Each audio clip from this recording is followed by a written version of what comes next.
Assalamualaikum. Yang pertama, saya akan membuat simpulan buku sila. Simpulan buku sila ini digunakan untuk menyambung dua tali yang sama saiz. Pertama, letakkan tali kanan di atas tali kiri, kemudian simpulkan. Seterusnya, letakkan tali kiri di atas tali kanan dan simpulkan juga. Setelah itu, tarik dengan kuat. Inilah simpulan buku sila. Seterusnya, saya akan membuat simpul manuk. Simpul manuk digunakan sebagai permulaan atau pengakhiran pada sebatang kayu atau tiang. Buat bulatan, bahagian kanan berada di atas dan bahagian kiri berada di bawah. Lalu tindihkan. Kemudian, masukkan ke sebatang kayu. Tarik dengan kuat. Inilah simpul manuk. Seterusnya, saya akan membuat simpulan bunga getih menggunakan tali biru dan tali kuning. Pertama sekali, ambil tali kuning dan buatkan bentuk bulatan separuh.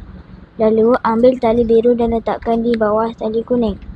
Seterusnya, tarik tali biru dan letakkan di atas tali kuning. Kemudian, ambil tali biru dan letakkan di bawah tali kuning. Setelah itu, ambil hujung tali dan masukkan ke dalam bulatan kecil. Akhir sekali, tarik kedua-dua belah tali dengan kuat. Inilah simpulan bunga getih. Seterusnya, saya akan membuat ikatan silang. Ikatan silang digunakan untuk menyambungkan dua batang kayu yang bersilang agar kukuh dan tidak bergerak. Pertama sekali, silangkan kedua batang kayu. Kemudian, mulakan dengan simpul tambat untuk membuat simpul awal ikatan silang.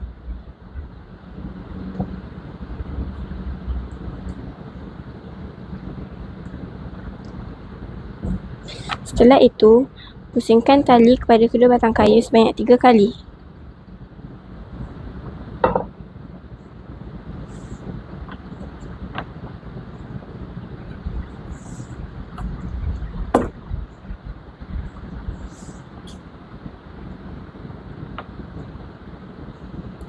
Seterusnya, pusingkan lagi tali kepada silangan yang pertama sebanyak 3 kali juga.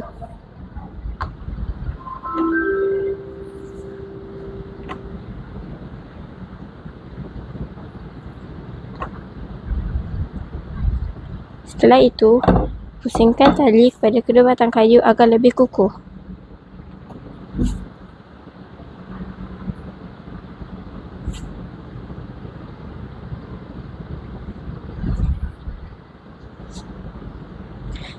Akhir sekali, buat simpul pada kayu agar lebih kuat.